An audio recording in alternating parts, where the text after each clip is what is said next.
when should we take that fatigue?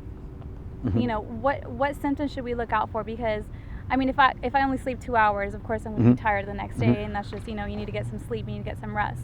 Most people know when it's like, hey, this is just a little thing, versus, hey, something's not right, or even worse, something's not getting better. I think one of the biggest warning signs that I've seen in of severe nutrient depletion is that when people are like, I'm just not getting better, an injury, I twisted my ankle and it's just not getting better. I have a cough that's just not getting better.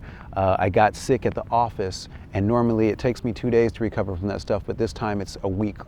You know, these are warning signs, and you know, you can keep ignoring them and keep trying to, you know, Starbucks and Red Bull yourself out of it, but ultimately at the end of the day, your body is screaming at you. And I think until we appreciate that the screams are feeling fatigue, like that's the scream, you know, that's the canary in the coal mine, so to speak. If we understand that, then I think it gives us an opportunity to be more in tune with our body and say, okay, man, I'm so tired right now. Okay, that should be the light bulb going off. What do you need to do?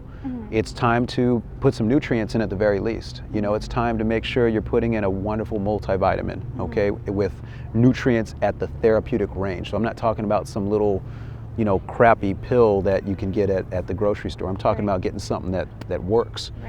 But it's important, I think, always, like you were saying, to listen to your body. But it's important to trust yourself as you go through that process, you know, and if something doesn't feel right and you don't know about your body, go ask someone. There's so many people out there today, especially in LA, that want to help. Give them the opportunity. Give them the opportunity maybe before you go to a doctor and see what they got. And then, because your doctor's always there. You know, or better yet, find a naturopath if you're really serious about it, you know, but, you know, I think that, I just think it's so important for people to trust themselves, and I can appreciate that if you've never done it before, it can be a little unsettling, and I can appreciate that if you've never done it before, you may not feel confident about what you're taking in. That's why it's not the second, the third, the fourth thought that's important. It's that first thought, and really paying attention to it, because that's where the intuitive, innate wisdom is that every single person has on this planet, even if they decide against using it. Okay. Fatigue can really mean a lot of things, you know, chronic illnesses. What is the largest, you know, thing that you're seeing right now amongst younger, you know, the younger generation? I think a lot of folks in the younger and upcoming generations are much more environmentally conscious, and I think that's a big plus.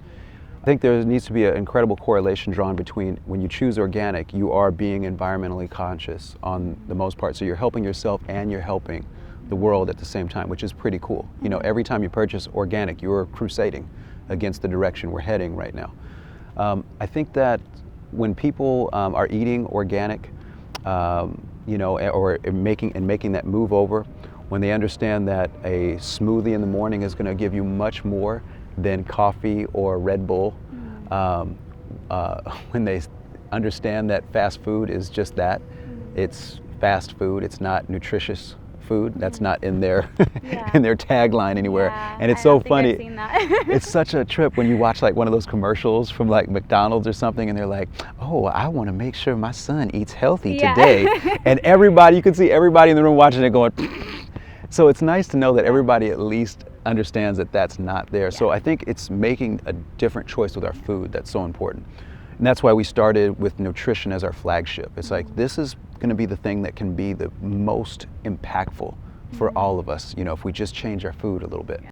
The biggest GMO foods are going to be soy, are going to be corn, huge. So a lot of people don't realize that when they see high fructose corn syrup in their beverage, that's pretty much a GMO. You're putting a GMO in your body right there. And if you understand the way a GMO works by when a bug eats the GMO grain or the yeah, well, let's go with that. The GMO grain, what happens is it ingests it, and then the GMO starts to basically punch little holes in its digestive tract. So it creates what we know of today as leaky gut syndrome.